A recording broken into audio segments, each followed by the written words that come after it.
a really good sauce with Yes. the crab cake. So got it. I feel like it's not always on the menu like this, but I feel like crab cakes and French fries a totally acceptable meal. Absolutely. Absolutely. What are we doing? Come on. Chef Kat, if you by her name can tell, she's a chef. She's brilliant, and that's why she's in charge. So she's running the chat. Please interact with her. These classes are meant to be interactive. They're meant to be fun. We want to hear from you. So if you have any questions, throw it in the chat. She and I are going to be interacting through class. We want to hear from you. And if you're comfortable enough, please share your screens because we love to see you all. Hi, Lena. Show us if you're cooking from home today. We want to see it. We hope you're cooking along with us. We love anyone who's cooking along. If you do ask a question during class where I actually interact with you, all that we ask is that you share your camera just so that we can see your beautiful faces and I can see who I'm talking to here. Hopefully you all have the recipe you can follow along, and this is going to be up on the site. So anytime you want, you can come back, watch it, and cook along with me, even though it's not live. One of the best parts that we got going here. Any other comments to add before we kind of get into it?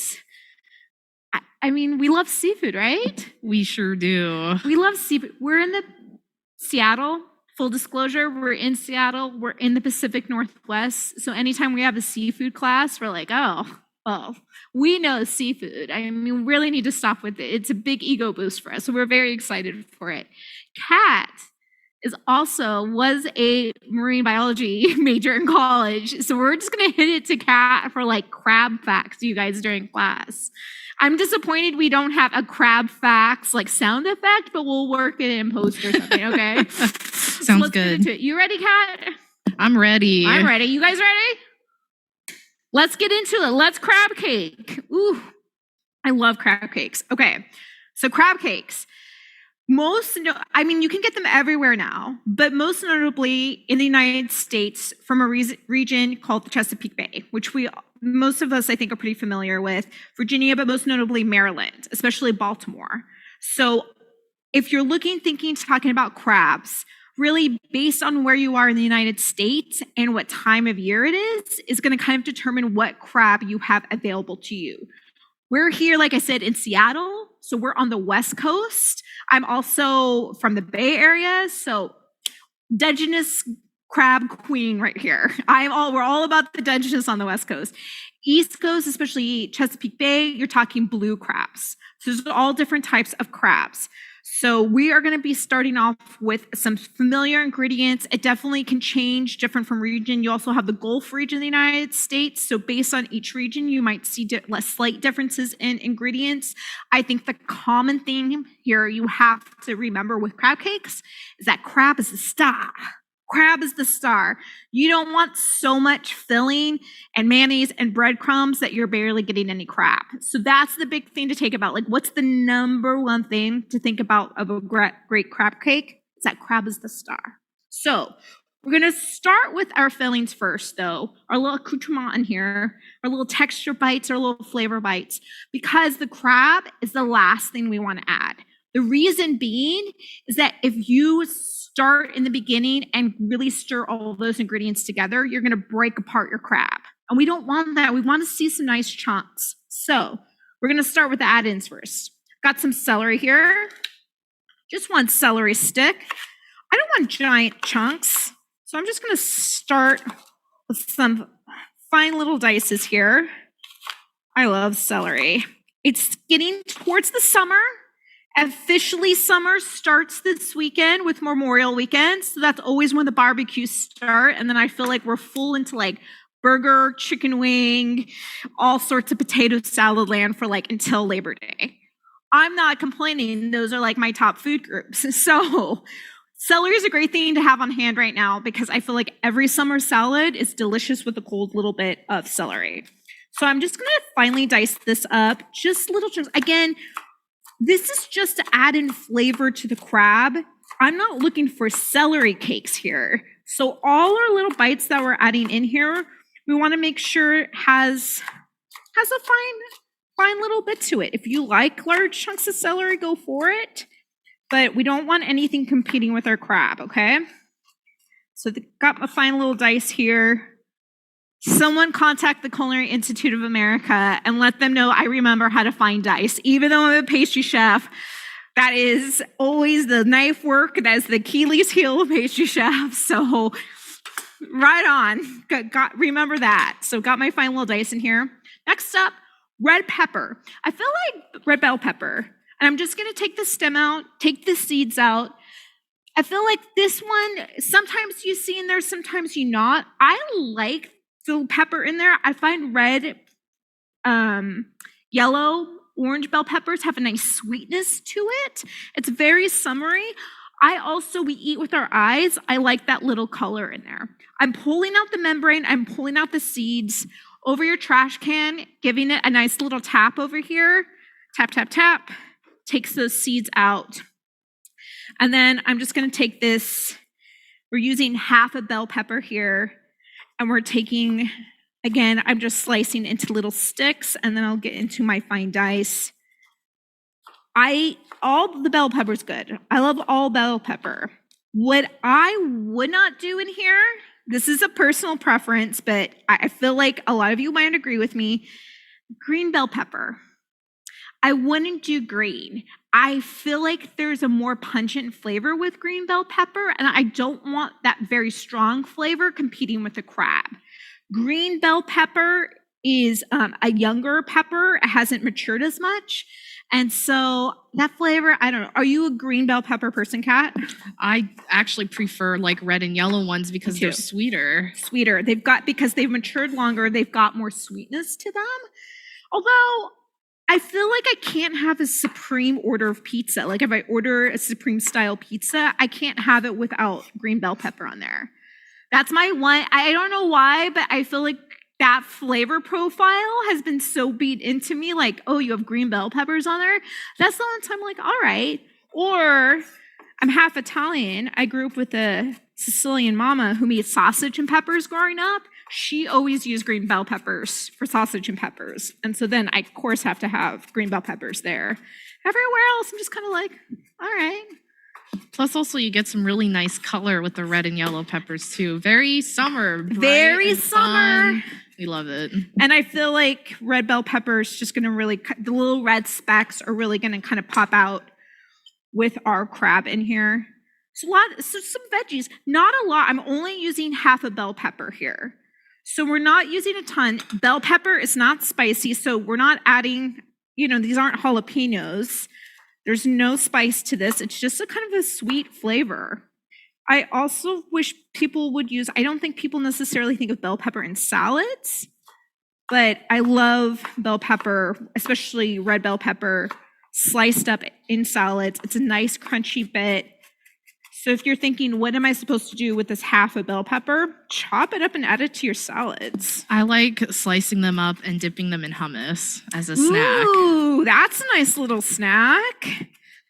I mean, they're strong enough. If you slice a nice thick piece, it's a good dipper. I mean, it is kind of an obscene idea to me to have my first thing dipped in a dip, to not be chips, but I mean, props to you. That is a healthier option. I applaud you and I see you, Kat. Don't worry, there's also chips there too. Oh, there's chips there. Okay, There's great. chips there, too. I was getting nervous for a second. No, it's not just vegetables. Oh my gosh. All right. So bell pepper, celery, half a red onion. Just gonna slice up this red onion. Now, red onion is a little pungent. If you don't have a red onion, a shallot would be a perfectly acceptable thing here, one large shallot. I think a shallot would pairs with seafood really well. I think, red onion's another one of those things because it does have a bit of pungency to it that is a little polarizing. There is a little trick that if you take your red onion, and this is half a small red onion. If you had a bigger red onion, I'd say only use about a third of it. I had a slightly bigger red onion here, so I'm only going to use, I don't want this to overpower. Red onion's kind of got a punchiness to it. It is very polarizing in salads. There's a lot of cooking shows where you'll see the chefs freak out, the judges, because they put red onion in there. If you put your red onion in a little cold water for just 5 minutes, it actually will take some of that pungency away. For crab cakes, you can do that, but you have to make sure to pat them dry with a towel. We're not wanting to waterlog our crab cakes here, so just don't pull the red onions from the water and add them in. You can do that. What team are you on for red onions, Chef Kat? I love red onions. Okay. Especially I like putting a little bit in my sandwiches. Ooh, yeah. Yes. I feel like an Italian sub is the only time where I'm really feeling the red onions. Otherwise, I feel like it's taking over the entire sandwich. Just super thinly sliced. Thin is the key. Nothing. I like white onions on my burgers. I have different onion preferences based on what's happening. Also, you get those really good pickled onions. The really nice bright pink color from them too. Yeah. I would only use a few, but if you had only pickled red onions at home, you could chop a few of those. The vinegar, the acidity with the crab would be really nice. So, all right. That's what we got so far. Look at this beautiful mix of colors. You know it's a party when you've got this much ready to go. So I'm loving this. This is really, really nice. And then I have my parsley here. My parsley, what we have to know is that people will often say use the fine stems, but don't use the whole stems. And that might be really confusing. So a little parsley sprig here. This thicker stem, I'm not going to use. Not this thick stem here. But the leaves are attached to little stems. This is okay for me. It's this really thick part that I don't want. So I'm just going to pull these off. You're going to get some tough fiberness, and you're also going to get some bitterness. I don't want that. Could you use those stalks in stock? Absolutely. Stocks and stock. Say that 5 times fast, Chef Kat. Stocks and stock. Yes, you absolutely can. I mean, waste that not. But just for chopped up here, I'm not really wanting those thick stalks. Flat leaf Italian. It's what I prefer. It's just not because I'm Italian. I really think it's got the most flavor. Curly parsley, I don't know. Curly parsley just doesn't really do it for me. What about you, Kat? No, not really. Throw it in the chat, y'all. Let us know. Are you a flat leaf parsley, a curly parsley people, or just, it doesn't matter. If it says parsley, I'm using it. I feel like curly is what you see like in the 90s as a garnish on plates where you just had curly around the one half side of it. I'm more of a flat leaf girl. So I've got my parsley here. I'm just going to give this a fine chop. Nice fresh ingredients. If you don't have fresh parsley, you can use dried. But with seafood, if you're going out of your way to use this beautiful crab, then I'd say try to use some fresh herbs if you can. Crab demands it. Seafood demands it. I feel like this is kind of a special dish. Crab cakes also always feel so special to me. Even if we've pared it down and made it easy enough for you to just do this on a weeknight. Still want those fresh herbs. Nothing like fresh herbs. And it's summer now. It's getting to the time where you can start maybe even like a countertop garden. I've been meaning to do that for the longest time. Yeah, I feel like parsley is easier. I always kill basil. I don't know what I'm doing. I really need help. It's a secret shame of mine. Rosemary and mint are those things that you plant them and they're on their own. Mint is a weed. Mint is a weed. Mint will take real. over your entire garden if you do not contain it. So, all right, our beautiful, look at that. That's a party, y'all. It's beautiful. In fact, this is just like a great salsa right now. We put a little olive oil, salt, and pepper on that. We got a salsa. I'm going to get my board out of the way here just to show you. Next up, we're going to add our flavoring. So we got our aromatics, our texture here. Next up, I have a little whole grain mustard here. Love whole grain mustard.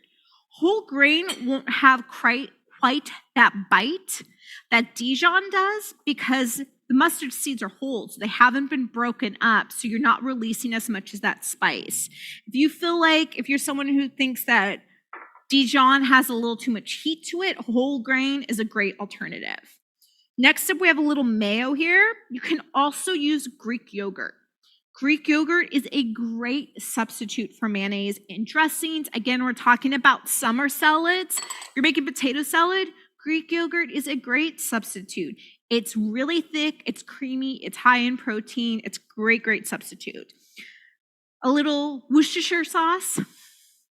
I think I said it right. It's the trick is just saying it really good. Worcestershire sauce. Add a little bit of that in. Worcestershire hails from the back east, from Worcester, Massachusetts, I believe. Used to work for a company that made Worcestershire sauce, and I had to do a cooking video for it. And I think the marketing department was this close to firing me because I couldn't get it. I could not say it. They had to spell it out phonetically for me to say it. It's a tricky one. It's not an easy one, okay? So Worcestershire sauce actually has anchovies in it. It's kind of the American version of Asian fish sauce. So if you don't have any Worcestershire sauce, you can have some fish sauce in here. It also has tamarind in it. It's kind of a really interesting sauce ingredient. I always remember it growing up just as that thing you added to like Thanksgiving gravy to bring it all around, but it's kind of liquid umami. It's great to add to burgers, meatloaf, really good to add in sauces. Sometimes I add it to my mac and cheese sauce. So Worcestershire's, it's a secret weapon, but if you don't have it, you can add maybe like a pinch of brown sugar and some fish sauce. You'll get you there. All right, it's time to be vulnerable. I'm using cayenne pepper. It's up to you how much you want to use. This is like a teaspoon of cayenne pepper. That's got some heat. Cayenne pepper is spicy. I'm going to use about half of this. You can use double this amount. You could use none of it. It's completely up to you. I'm always on here talking about how my Irish English heritage husband has a way higher heat tolerance than me as a Mexican Italian, and it's super embarrassing. I don't know what happened, but I can't handle the high heat. But about half, I think that's good. I like a little heat in there, just not too much. You can use paprika instead or omit it altogether. Also, if you don't have cayenne, you can add some hot sauce. So it's kind of up to you what you want to use here. I'm going to go ahead and take my salt now. Use a nice big pinch of salt over this. Our condiments had some salt in there, so I don't need to go too crazy. We have some fresh ground pepper here, just a little sprinkling over it for our flavoring.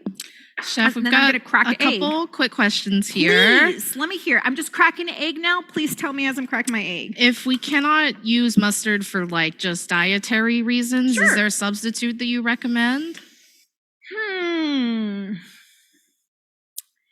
You know, I would maybe add a little bit of white vinegar or rice wine vinegar, just because mustard has some acid to it.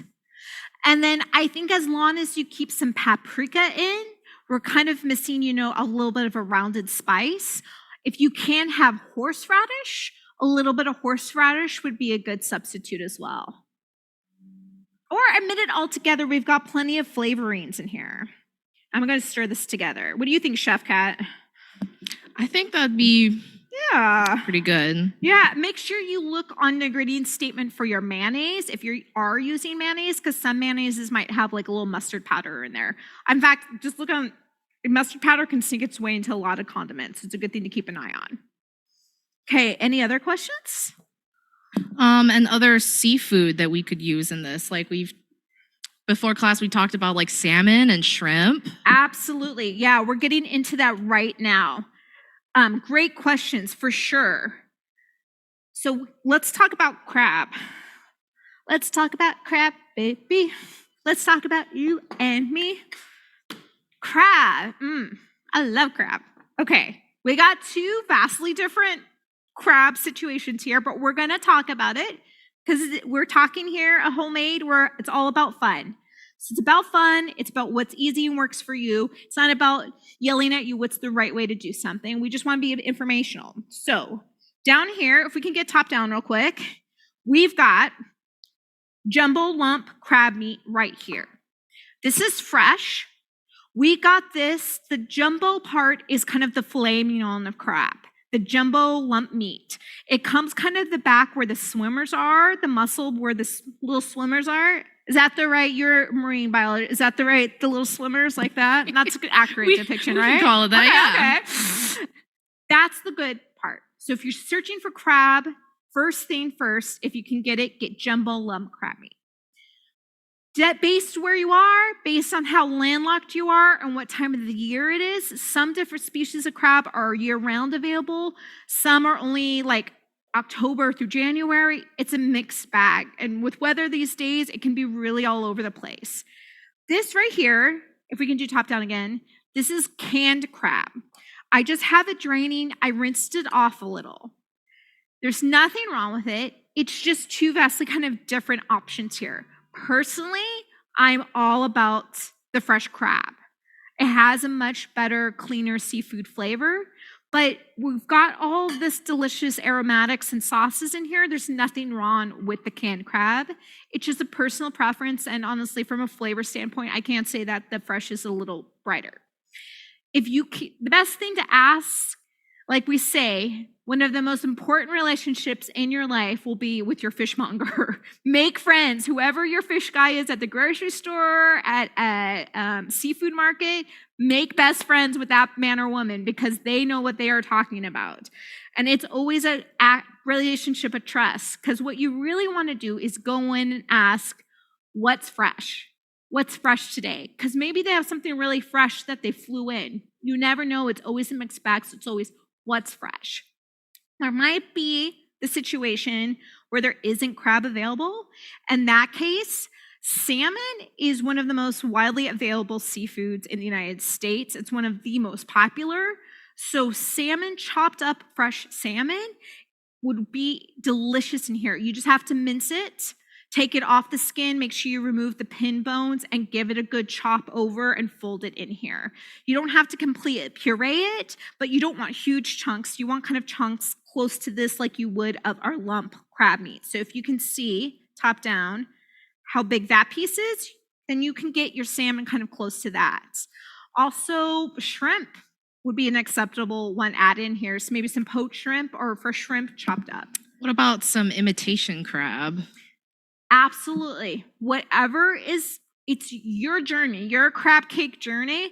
Chef Kat, you were just telling us, what's your love level for imitation crab? I grew up eating imitation crab, so I like it a lot. You love it, yeah. So absolutely, I'm not a big imitation crab person, so I wouldn't. So you can see it's kind of devise your own journey here. The biggest thing I think is just what flavor is important to you, and what can you get fresh that looks good. If you are using salmon, we really love and recommend wild Pacific salmon. So I'm going to add my crab in here now that all these flavorings and seasonings are combined. Now this is where I'm going to be gentle. We're using a pound of crab meat. So I had about 12 ounces here of the fresh, and it's going to be totally fine. I'm going to just use a couple of scoops of the canned. No problem with that. We're going to mix a party here to get us to that pound. I think also something to keep in mind is, especially if you're using fresh crab, pick it over. Give it a look, make sure there's no little shells, maybe get there in your hands. I picked this over a class, but this is hand-picked. That's how you have to get this meat out. That's why it's kind of sometimes so expensive, because it has to be hand-picked.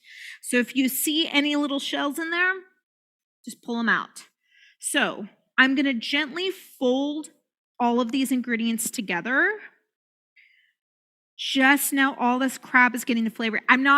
This is not a situation where you get off the phone with your local cable provider and then come straight to this. And I'm going to just get all the frustration out. That's not what you guys need to do. That's more of a breaking bread activity, okay?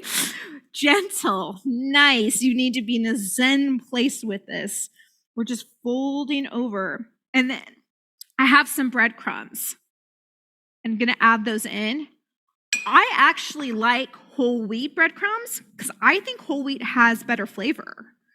You can use tempura. Tempura has a little bit of extra crunchiness to it. Those are air-fried Japanese breadcrumbs. You can use just whatever local ones you got. If you have some bread in the freezer, take it out, toast it up in the oven. Once it's cool, you can grind it up and you got your own breadcrumbs there. There we go. Cups of crab would you say this was? Ooh, So a pound, I would say it was somewhere between 2 and 3, depending how much you packed it. And then these are big crab cakes, y'all. So we're making 4 of these, and I'm just gonna kind of gently squeeze these together. Actually, I think we might get about 5. It all depends. I'm gonna put these here. We've got that egg there to seal it.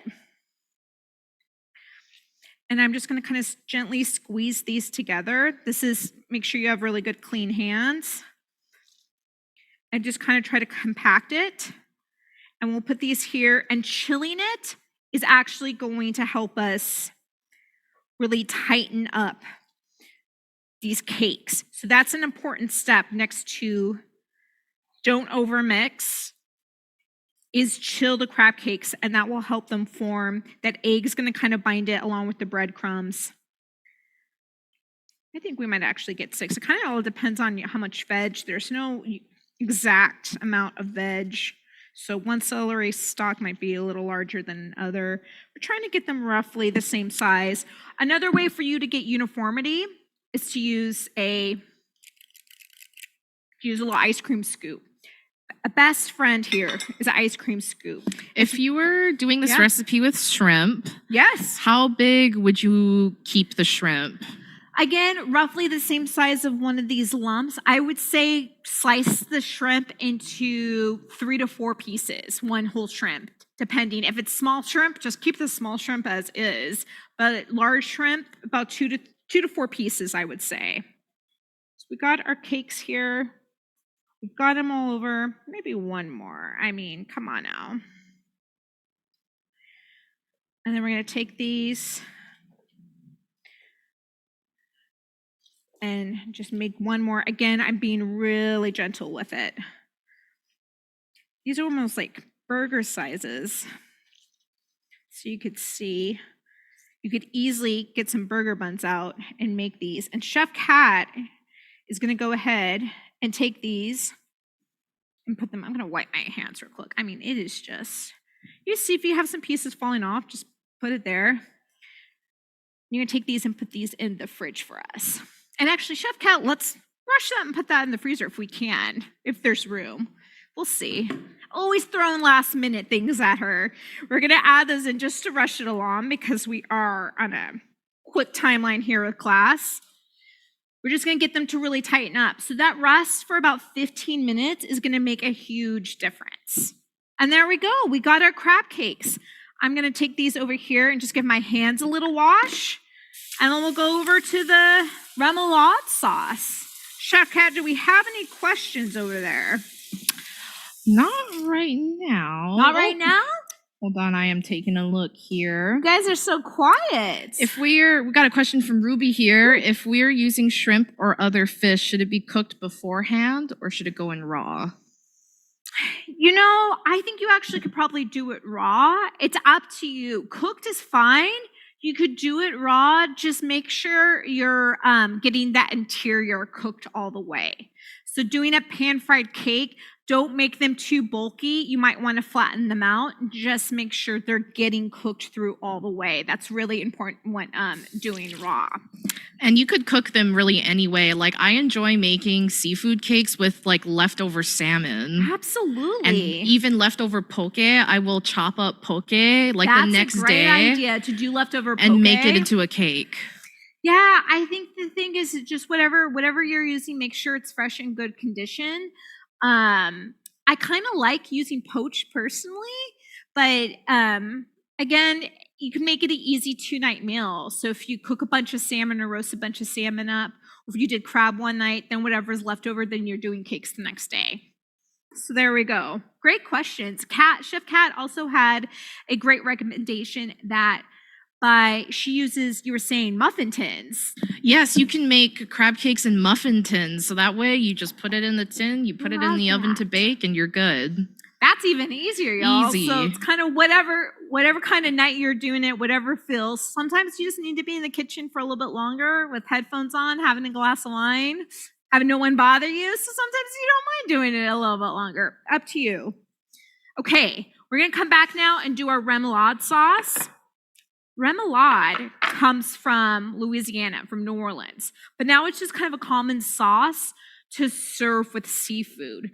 I really like it. I think it goes good with everything. We are starting it off with mayo. You could also use Greek yogurt, like we said. And so we are going to just do some topping. Remoulade, ooh, making all the noise. Remoulade will have, tends to have a lot of different texture in the sauce. I feel like that's kind of the defining feature of it. Common ingredient, we don't have it here, is capers. I really love briny capers. I love that pop, that little pop, that crunch. I know it can be polarizing for some people, but I love capers. Another lesser known one, but I love when I see it, is grated hard-boiled egg. So remoulade sauce can have some chopped hard-boiled egg in it too. I think egg and crab actually go beautifully together. So kind of whatever your journey is. And again, we're just gonna take up some celery here and finely dice it. Again, we like all the texture in the sauce. All the texture. Just some finely chopped celery here. Give it a little go. I'm a big caper person. Chef Kat, are you a caper person? In certain dishes, yes. Ooh, that was a very... That one, capers, I'm a little bit on the fence about capers personally. What is it? Is it the brininess? Honestly, I think it's just how it looks. That's fair. I mean, we don't know why that live your truth. We're not about judgment here, sure. I love anything brined and salty. So capers are just like heaven to me. So I'm gonna add my celery in here. That was a very vulnerable thing to admit. Live your truth, Kat. Capers, I don't know. Not so much. We've got some green onions here. I'm gonna take off the white parts. Again, save that for stock, save that for salads. And we're just gonna thinly slice up our green onions. If you don't have green onions, you could also use chives here. Chives would be really nice. What about the hard-boiled egg, Kat? How do you feel about the hard-boiled egg in the salad or in the sauce? I actually really like that. I like that too. Yeah. You know what it gives me? I love shrimp Louis or crab Louis salad. It's like old school salad where you have shrimp and crab on there, and then you got like sliced tomatoes and hard-boiled egg and a Thousand Island dressing on there. Anytime I see that at a restaurant, I have to order it. It's like old school 1960s glamour, and I am here for it, for sure. It's really, really good. So I've got those. How we doing out there? Is everyone, you guys okay? We're all good? We're a little quiet. Could you air fry these?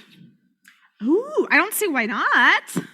I mean, I haven't personally tried it, but an air fryer is just kind of like a convection oven on steroids. So go ahead, throw them in there. I think it'd be, I'd probably say maybe 6 to 8 minutes. And then just give it that little spray of like canola or just avocado oil. Yeah. Yeah. So it gets a little crispy. Maybe try it out at 6 and kind of test the inside of one, make sure it's fully hot, and then add a couple more minutes more if you need it. I don't have an air fryer, but I hear good things. It's fun playing around with them. Just got a little parsley here, adding them in. Parsley in, yum. And then we've got a couple cloves of garlic. This is like a super clove, so I'm gonna just use one of these so it doesn't overpower the sauce. Love anything that has garlic in it.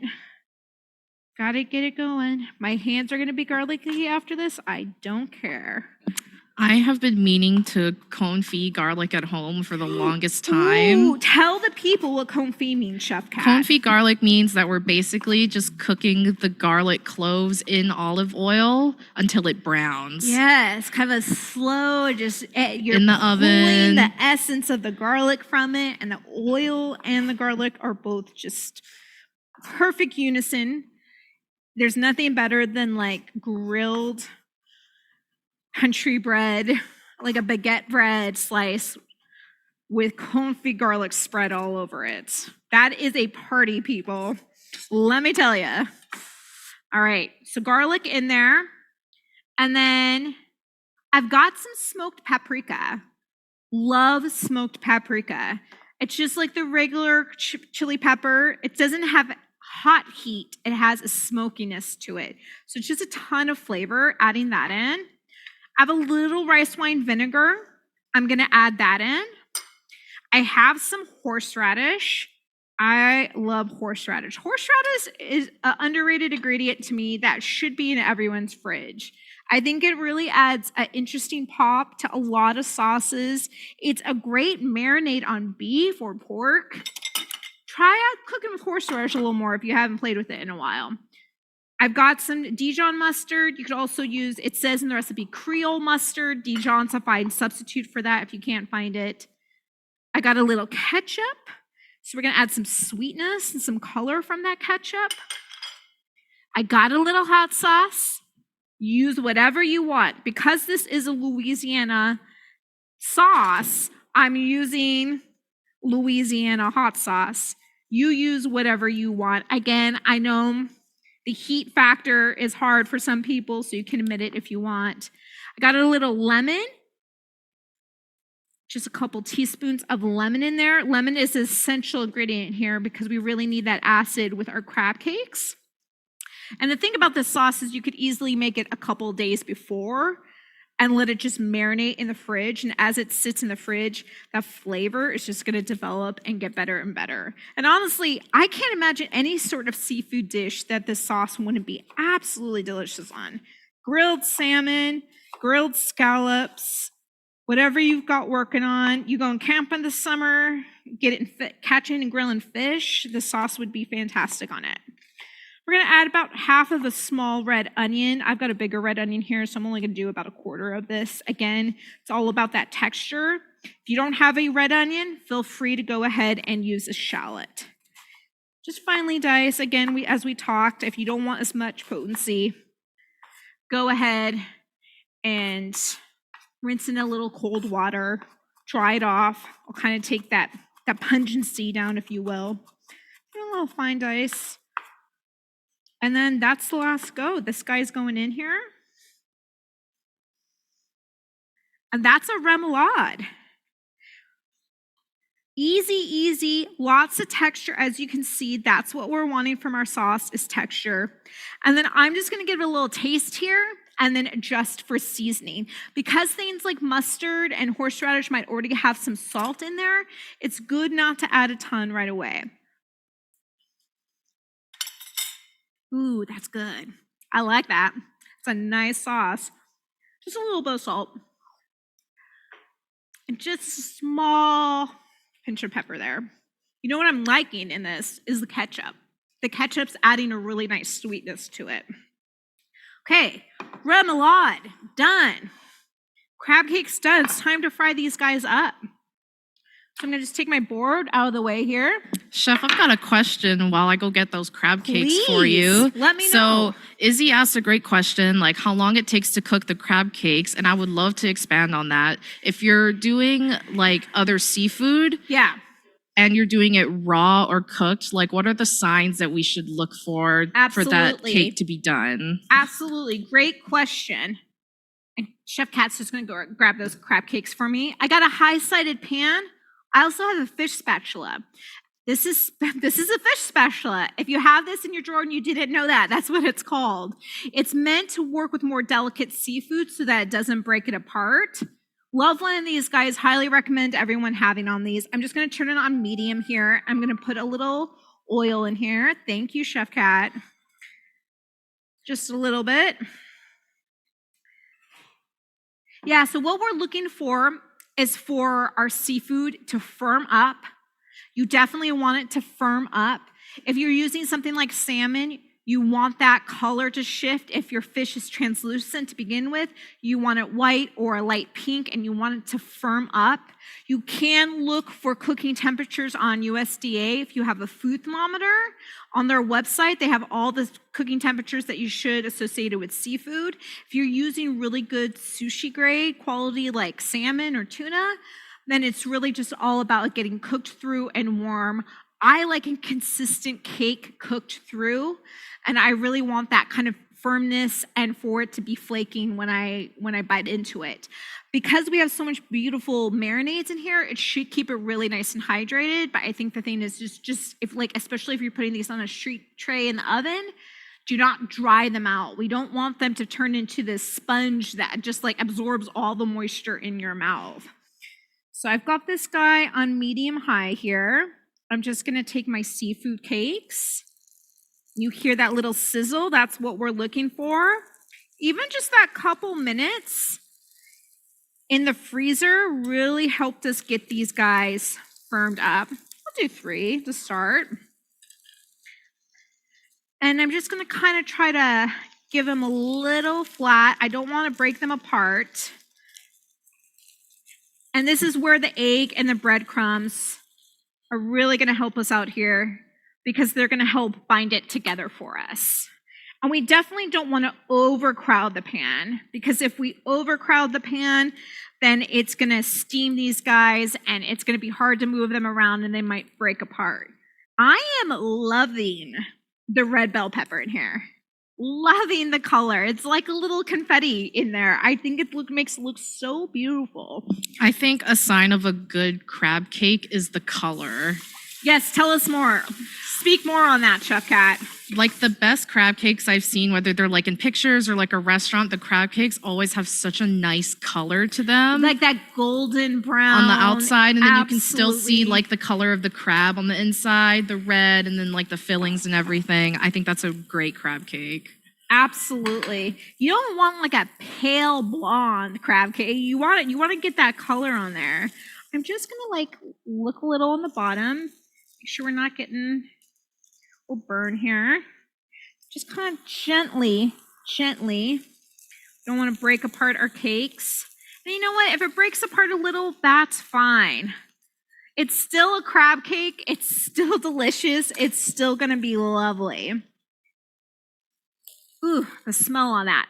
I'm personally just gonna season with a little bit more salt and pepper over the top of these, just to get a little seasoned crust. Not a ton, just a little.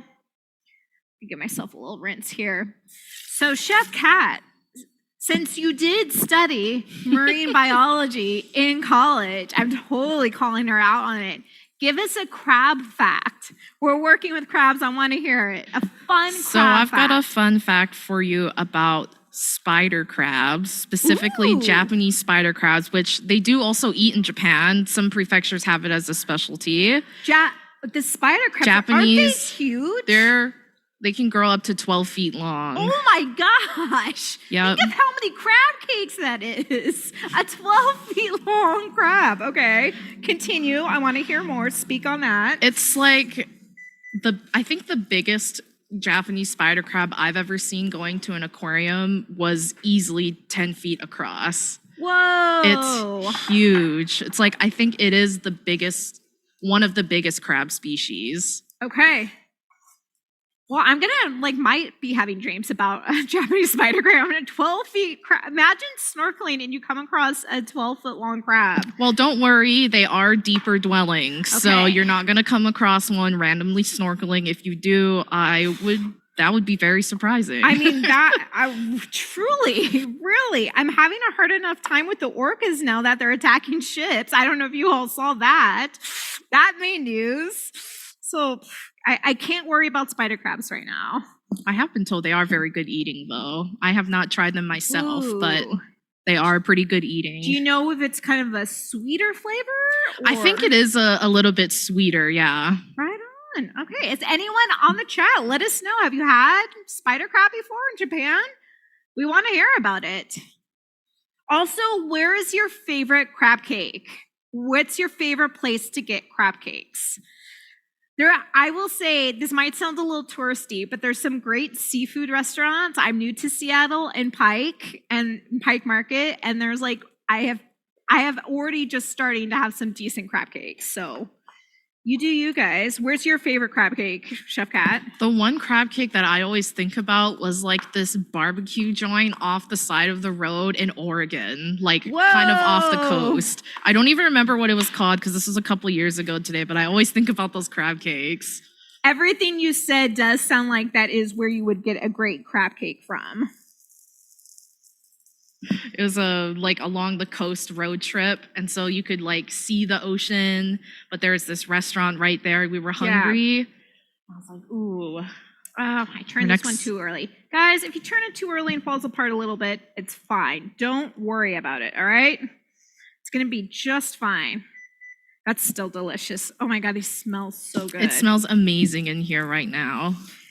It smells like crab, but also I'm getting a little like sauteed onion. I'm getting, there's that mustard and that mayo in there. So it's kind of gently caramelizing a little, if you will, if that makes sense. Yum. My pan's a little dry, so I'm just going to put a little more oil in here. You keep an eye, they're going to absorb. Also, I'm kind of feeling the idea of making these and putting a poached egg on top and like doing a hollandaise Benedict thing vibe. I don't know. I think somebody in the chat mentioned a crab cake Benedict, so That's not wrong. That's a delicious that sounds treat, amazing. right? The next time you have a bad day, you just make crab cake Benedict for yourself. Everyone absolutely deserves that. Because I'm a California girl, like avocado on this also. Just saying, like if you were doing a Benedict, delicious. Even a sandwich too. Well, I love, now we're just getting to like, I feel po' boy vibes. Because you have a remoulade. This remoulade you could toss with cabbage and make a little slaw out of it. And then do the remoulade slod with these on like a brioche bun. Or like a ciabatta bun. I don't know. We're just talking here, guys. We're just talking. I'm just saying. Also, you can make these smaller and use a small ice cream scoop. And then you can make little appetizers out of these. Yeah, they're like super make them versatile. in the morning, pop them in the fridge, and then when people are coming over, you can even put a little more panko on them. It's ready to go. The small ones will cook in just a couple of minutes too. Everybody loves crab cakes. Who doesn't love crab cakes? Crab is delicious. Just seasoning these up here. I'm getting very hungry. We want to talk just as these guys are going and we're winding down. We do want to let you know that we have amazing friends over at the incredible home brand Hawkins, New York. They are such big supporters of homemade, and we absolutely have some of their beautiful dishes behind us. If you can see, they've got incredible ceramics and homewares. They are giving an exclusive offer to homemaders, as I call you all, 15% off your first order. So Chef Kat is going to put the link in the chat. If you have not ordered from them before, you have an opportunity to fill your cart up, all the stuff, because it's so beautiful. I love it. I have to stop when I'm looking on there. I'm like, I have way too much stuff in there. Me too. It's so beautiful. I love ceramics. I just like the vibes of ceramics. It makes me feel at home like I'm in the cabin in the woods. It gives me all the feels. So they have beautiful ceramics, 15% off your first order. Not too bad. I'm going to give just a look. Just a look here. Pat it together. If it's falling apart, nothing wrong with that. Oh, these look so good, you guys. They smell really good. There's just something about crab cakes that's just like screams like spring or summer to me. Just like how fresh crab cakes are. It feels so summery to me. Yeah. And I think all the red bell peppers.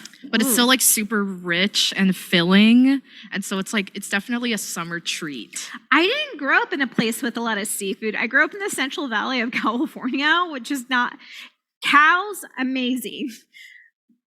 Fresh seafood, not so much. So anytime like getting crab cakes, I felt like that was only like at really fancy restaurants. And then you grow up and you're like, oh, you can just buy crab at the store? I didn't know that. Like it felt like this Mount Everest thing that a mere mortal couldn't go to the store and buy. And now that I'm here in Pacific Northwest, they give you free bags on the street. You can just be people are throwing crabs at you. It's all over the place. I'm just gonna put some of my remoulade sauce here on my plate and spread it around. I've chopped up a little parsley. I've got some lemon slices here. Is this just for me? Yes. Do I deserve beautiful plating? And do you as well as home? Yes, you do.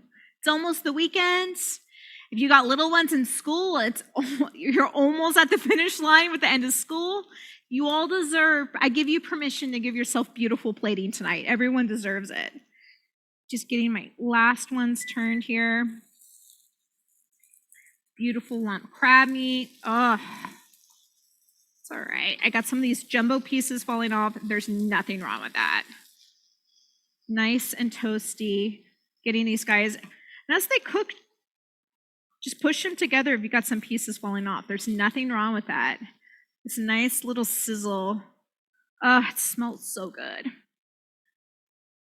We also want to tell you all that we do have a Patreon page.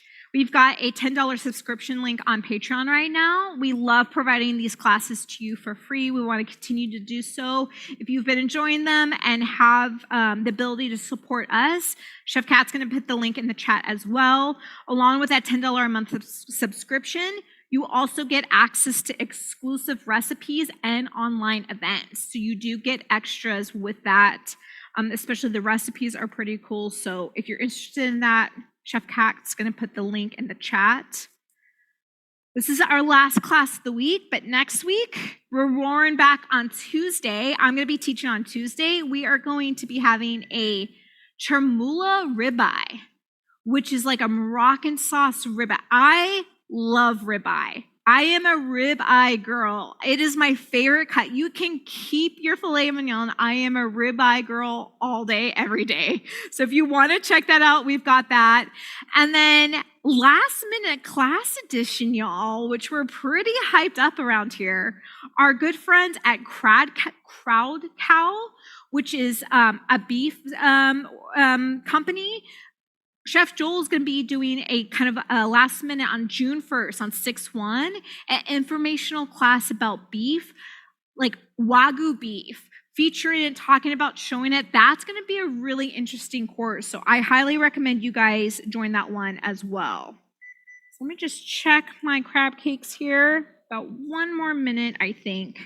They're getting here. I made big ones and then threw them in the freezer, so they're almost there. It smells just like heaven. Heaven, all the fills. So that beef class is going to be really fun.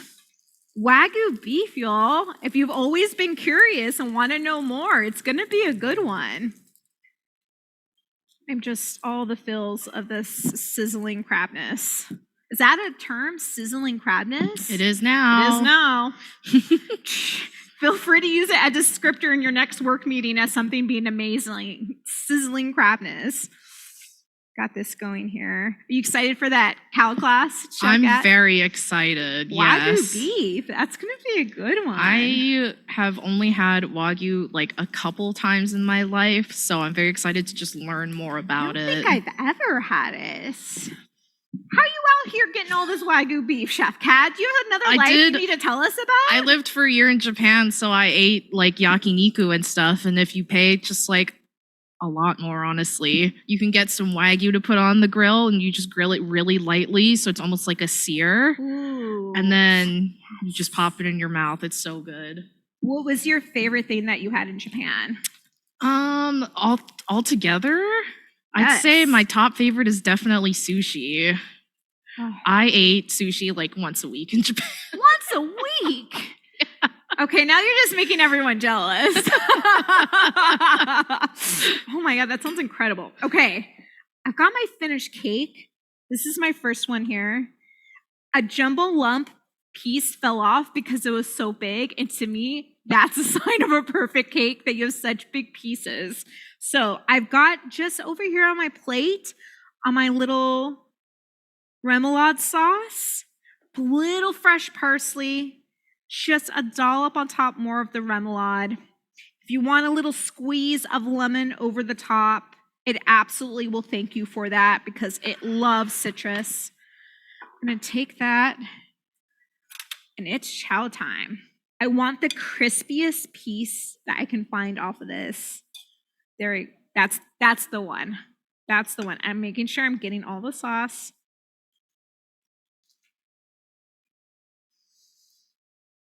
I don't know if you can hear all the crunching, but there's a ton of crust on that crab cake. We took a nice slow and slow, about 5 to 7 minutes in a pan. Oh. What's the crab claw dance I did? Kind of like this, a little crab claw. Yeah, that's what I'm gonna do right now. Oh, that's good. I got a huge lump piece off of this. Look at that, a huge piece. That's what you want to see. You don't want it so pulverized in there. Amazing. Oh, y'all, I hope you had a blast today. I had a blast with you. I'm completely distracted because I just want to eat all of this right now and go rah like Cookie Monster. This is a really fun recipe. I hope you were inspired watching it to make it at home, to try it this weekend. Maybe it's a long holiday weekend, throw it in there. Treat yourself to it. It's so much fun and it's really, really good. It's also fun to do with little ones to help form the patties. A great time for all. I want to thank the amazing Chef Kat for joining us today, for being in charge and running this thing along. Thank you, Chef Kat. Thank you, Chef Jenny. Most importantly, I want to thank all of you. Class days are our favorite days here at Homemade because we get to see all your beautiful faces. You are our favorite people in the world, and more importantly, you're our family. So thanks for joining us, and hopefully we'll see you all on Tuesday. Have a great holiday weekend, y'all. Be safe, and thank you. Bye.